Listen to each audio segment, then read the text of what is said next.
இத நான் பிரியாணின்லாம் சொல்ல மாட்டேன். ஆனா பிரியாணி மாதிரி. எனக்கு பிரியாணி சாப்பிடணும் தனியா இருக்கேன்னா, நான் இத தான் செஞ்சு சாப்பிடுவேன். வாங்க எப்படி செய்றதுன்னு பார்க்கலாம். இத டப்பு டப்புன்னு பண்ணிரலாம். அதுக்கு 2 பச்சை மொளகா, ஒரு லவங்கப்பட்டை, ஒரு நார்மல் பட்டை, ஸ்டார் பூ, ஒரு ஏலக்காய், ஒரு ஜாதிக்காயோட சின்ன துண்டு, 2 கிராம்பு, 1/2 பிரியாணி இலை. ரெடி பண்ணி எடுத்து தனியா வச்சுக்கோங்க. 2 பெரிய வெங்காயத்த நல்லா மெலிசா கட் பண்ணிக்கோங்க. அதுக்கப்புறம் 2 தக்காளிய மெலிசா கட் பண்ணிக்கோங்க. இஞ்சி பூண்டு பேஸ்ட் நான் ஆல்ரெடி ரெடி பண்ணிட்டேன். அப்புறம் மஷ்ரூம 2 கட் பண்ணி அதையும் தனியா எடுத்து வச்சுக்கோங்க. இப்ப நான் இந்த கப்ல தான் ஒரு 100 கிராம்ஸ் இந்த கப்ல தான் நான் அரிசி எடுத்திருக்கேன். பாஸ்மதி ஊற வச்சுக்கோங்க. இதுக்கு நான் பன்னீரும் ஆட் பண்றேன். அதனால பட்டர்ல ஒரு 50 கிராம்ஸ் பன்னீர கியூப்ஸா கட் பண்ணிட்டு பட்டர்ல சாட்டே பண்ணி வச்சுக்கலாம். இது சாட்டே பண்ணும்போது ஹை ஸ்பீட்ல வைங்க. அப்பதான் உங்களுக்கு உள்ள நல்லா வேகாம, வெளிய மட்டும் நல்லா கிறிஸ்பா இருக்கும். உள்ள சாஃப்ட்டா இருக்கணும்.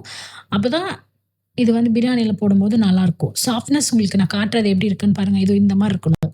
இதுக்கு குக்கர்ல கொஞ்சம் ஆயில் ஆட் பண்ணிட்டு, கொஞ்சம் கீ ஆட் பண்ணிக்கோங்க. டேஸ்ட் என்ஹான்ஸ் பண்ணும். கொஞ்சம் சோம்பு ஆட் பண்ணிட்டு, நம்ம ஸ்பைசஸ் எடுத்து வச்சுக்கோல, இது எல்லாத்தையும் உள்ள போட்டுட்டு நல்லா மிக்ஸ் பண்ணிக்கலாம். அது கொஞ்சம் வதங்குனதுக்கு அப்புறமா பெரிய வெங்காயம் உள்ள ஆட் பண்ணி, லைட்டா சால்ட் ஆட் பண்ணிக்கோங்க. அப்ப சீக்கிரமா வெந்துரும். ஆட் பண்ணிட்டு நல்லா கேரமலைஸ்ட் ஆகுற அளவுக்கு நல்லா வதக்கணும்.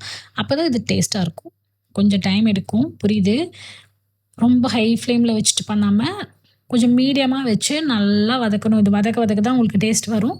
பொறுமையா இருங்க. அதுக்கப்புறம் கொஞ்சம் கொத்தமல்லி தழை ஆட் பண்ணிக்கலாம். நான் புதினாலாம் ஆட் பண்ணலங்க. நான் ப்ராப்பர் பிரியாணி அப்பலாம் பண்ணல. ஸோ கொத்தமல்லி மட்டும் ஆட் பண்ணிட்டு, இதுவும் நல்லா உள்ள வதக்கிக்கோங்க. இப்ப நம்ம இஞ்சி பூண்டு பேஸ்ட் இதுக்குள்ள ஆட் பண்ணிக்கலாம். இந்த வெங்காயம் வதக்குறது ஒரு சரியான டென்ஷன்ங்க. இது எப்போ இந்த கலர்ல ஆகும்? எப்படா இத வணக்கி முடிக்கலான்னு இருக்கு. நெக்ஸ்ட் இப்ப தக்காளி ஆட் பண்ணிக்கலாம். நல்லா இந்த இஞ்சி பூண்டு பேஸ்ட்டோட பச்சை வாசம்லாம் போய் தக்காளி கொஞ்சம் நல்லா வதங்கினதுக்கப்புறம் காஷ்மீரி சில்லி பவுடர் ஆட் பண்ணியிருக்கேன்.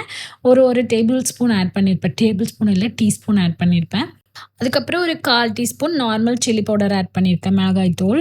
உங்களுக்கு காரம் எவ்வளோ வேணுமோ அவ்வளோ ஆட் பண்ணிக்கோங்க. ஏன்னா ஆல்ரெடி 2 பச்சை மிளகா போட்டிருக்கேன். ஏன்னா நான் காரம் மீடியமா சாப்பிடுவேன். அதனால இப்போ எல்லாத்தையும் போட்டு நல்லா வதக்குங்க. ஃபுல்லா வதக்கி நல்லா அதுலேருந்து எண்ணெய் பிரிஞ்சு வரணும். அதுக்கப்புறமா நம்ம மஷ்ரூம் ஆட் பண்ணிக்கலாம். மஷ்ரூம் ஆட் பண்ணதுக்கப்புறம் கொஞ்சம் லைட்டா வதக்கி விட்டுட்டு சால்ட் ஆட் பண்ணீங்கன்னா, அந்த மஷ்ரூம்ல இருக்க தண்ணி எல்லாம் வெளிய வரும். அந்த தண்ணி எல்லாம் நல்லா வத்தி, நல்லா வதங்குற அளவுக்கு கொஞ்சம் நேரம் வதக்கிட்டு பன்னீர் ஆட் பண்ணிக்கலாம். இந்த ஸ்டேஜ்ல பன்னீர் ஆட் பண்ணிட்டு, இதையும் சேர்த்து நல்லா மிக்ஸ் பண்ணிக்கலாம். ஏன்னா, ஏதோ உப்பு, காரம் எல்லாமே இந்த பன்னீர்லயும் நல்லா இறங்கிடும். பன்னீர் கொஞ்சம் நல்லா சாஃப்ட் ஆகும். இந்த வாட்டர்லாம் நல்லா எவாப்ரேட் ஆகி ஒரு நல்ல ஒரு கிரேவி மாதிரி வரும். நல்ல ஒரு அரோமா இருக்கும். இந்த ஸ்டேஜ்ல நான் 20 மினிட்ஸ் ஊற வச்சு வாஷ் பண்ணி வச்சிருக்க பாஸ்மதிய ஆட் பண்றேன். நான் ஒரிஜினல் ஸ்லாங்கே கேட்டுட்டு திடீர்னு இந்த ப்ரொஃபஷனல் ஸ்லாங்க என் ஃப்ரெண்ட்ஸ்னால ஏத்துக்க முடியல. என்ன திடீர்னு பொம்பள வயசுல பேசுறேன்லாம் கலாய்க்கிறாங்க. என்ன பண்றது? புதுசா தெரியாம ஆர வச்சுட்டேன். ஓட்டி தானே ஆகணும். ஓகேங்க. இந்த அரிசிய கொஞ்சம் நல்லா உள்ள வதக்கிட்டு, இப்ப தண்ணி ஆட் பண்ணிக்கலாம். 1 கப் ரைஸ்க்கு 1 1/2 கப் தண்ணி மெஷர்மென்ட்டு. நான் இது 1 1/2 கப் ஆட் பண்ணிட்டு, கொஞ்சம் நல்லா அடியிலலாம் மிக்ஸ் பண்ணிக்கோங்க. அடி பிடிக்காம இருக்கணும்.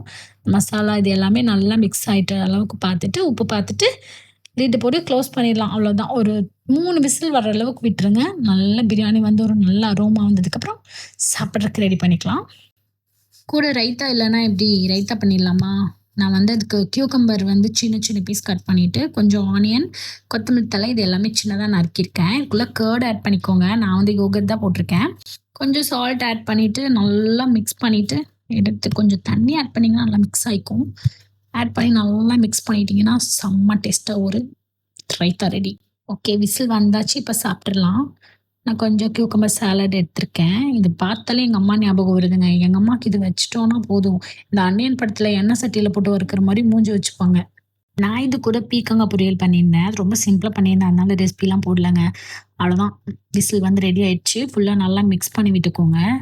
அந்த நெய் ஸ்மெல்க்கும், இதுக்கும் வேற லெவல்ல இருக்கும். இதெல்லாம் பிரியாணியான்னு கேட்காதீங்க. இது என் ஸ்டைல் பிரியாணி. இப்படிதான் இருக்கும். டேஸ்ட்டா இருந்துச்சு ஆனா. இந்த தக்காளி மட்டும் கொஞ்சம் பார்த்து யூஸ் பண்ணுங்க. புளிப்பா இருக்க போது. ஏன்னா நான் 2 போட்டிருக்கேன். உங்களுக்கு அப்படி பிடிக்காது, தக்காளி சாப்பாடு மாரி ஃபீல் ஆகுது அப்படின்னா, நீங்க 1 தக்காளி போட்டுக்கோங்க. ஒண்ணும் ப்ராப்ளம் கிடையாது. கம கம கமன்னு ஒரு பன்னீர் மஷ்ரூம் பிரியாணி ரெடி. சாப்பிடலாமா? இத குக் பண்றது வீடியோ எடுக்கிறத விட, இந்த சர்வ் பண்றது வீடியோ எடுக்கிறதுதாங்க செம்ம காண்டா இருக்கு.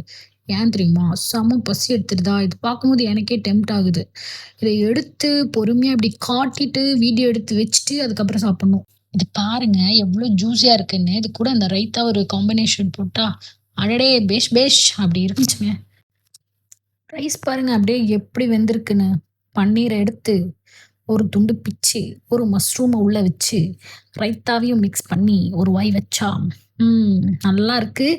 அப்படியே ஃபோன் வழியா ஊட்டி விடுற மாதிரி இருந்தா, உங்களுக்கு ஒரு வா ஊட்டி விட்டுருவேன். நீங்க வீட்ல போய் செஞ்சு சாப்பிட்டு எப்படி இருந்துச்சுன்னு சொல்லுங்க. செம்மையா இருந்துச்சு. நான் சாப்பிட்டேன். நீங்களும் ட்ரை பண்ணிட்டு எப்படி இருந்துச்சுன்னு சொல்லுங்க. நெக்ஸ்ட் வீடியோல பார்க்கலாம். பாய்.